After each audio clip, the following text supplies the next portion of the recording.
একটা সম্পর্কে অনেক ধরনের স্ট্রাগলস আসতে পারে, অনেক ধরনের চ্যালেঞ্জেস ফেস করি আমরা সম্পর্কে। বাট একটা সম্পর্কের স্ট্রাগলগুলো বা সাফারিংটা মাত্রা ছাড়িয়ে যায় যখন পার্টনার নার্সিসিস্ট হন।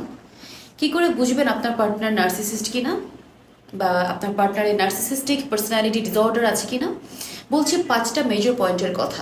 নাম্বার 1, আপনার পার্টনার যদি নার্সিসিস্ট হন, তার প্রথম এবং প্রধান একটা সিমটম হচ্ছে ওনার ভেতরে একটা প্যাটার্ন অফ গ্র্যান্ডিওসিটি থাকবে, নিজেকে অনেক বড় মনে করা বা নিজের সম্পর্কে অতিরঞ্জিত ধারণা পোষণ করা। সেলফ এস্টিম থাকবে আমাদের প্রত্যেকটা মানুষের ভেতর, বাট আমরা যখন সেলফ এস্টিমটাকে অতিরঞ্জিত করে ফেলি বা নিজের সম্পর্কে এতটা বড় ধারণা পোষণ করি যে অন্য সবাইকে খুব ডিমিন মনে হয় বা অন্য সবাইকে খুব ডিভ্যালুড করে ফেলি বা ডিসরেসপেক্ট করে কথা বলি, তখন সেটা একটা পয়েন্ট করার মতো বিষয় কিন্তু। সো প্যাটার্ন অফ গ্র্যান্ডিওসিটি, নিজেকে অনেক বড় কিছু মনে করা, নাম্বার 1।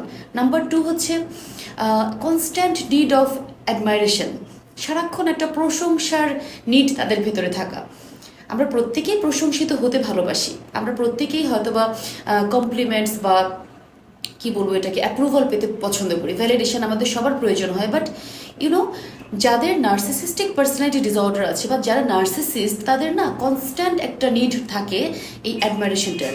এবং আপনি যদি তাকে অ্যাটেনশন না দেন পর্যাপ্ত পরিমাণে, তারা যদি এই অ্যাডমাইরেশনটা আপনার কাছ থেকে না পায়, তারা খুব তাড়াতাড়ি আপসেট হয়ে যায়, খুব দ্রুত তারা রেগে যায়। এবং তাদের এই আপসেটনেসটা, স্ট্রেসড অবস্থাটা তাদের চেহারাতে বোঝা যায়, তাদের বিহেভিয়ারে প্রকাশ পায়, তারা এটা লুকোতে পারে না। So constant need for admiration. Number 3 হচ্ছে lack of empathy for others.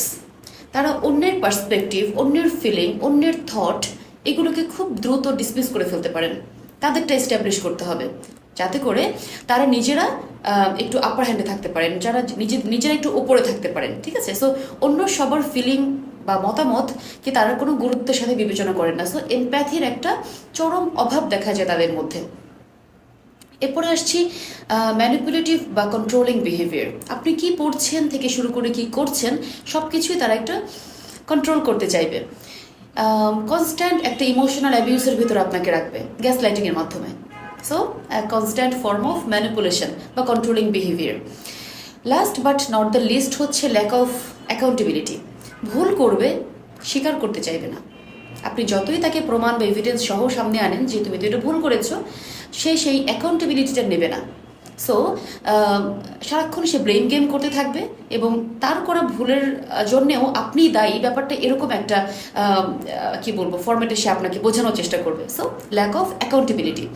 যে 5টা পয়েন্ট আমি বললাম, এই 5টা পয়েন্ট যদি আপনার পার্টনারের মধ্যে থাকে, মোটামুটি নিশ্চিতভাবে বলা যেতে পারে যে আপনার পার্টনারের ভেতর নার্সিসিস্টিক কিছু টেন্ডেন্সি আছে। হ্যাঁ, ডিসঅর্ডার আছে কিনা সেটা ভেবে দেখার ব্যাপার, সেটা একজন থেরাপিস্ট হয়তো বা অ্যাসেস করবেন। বাট আপনি ব্যাপারটাতে কনসার্ন হতে পারেন এবং এই কনসার্ন থেকে ডেফিনেটলি আপনি তাকে হেল্প করতে পারেন স্বাভাবিক বা সুস্থ সম্পর্কে যাতে সে এফোর্ট দিতে পারে সেজন্য।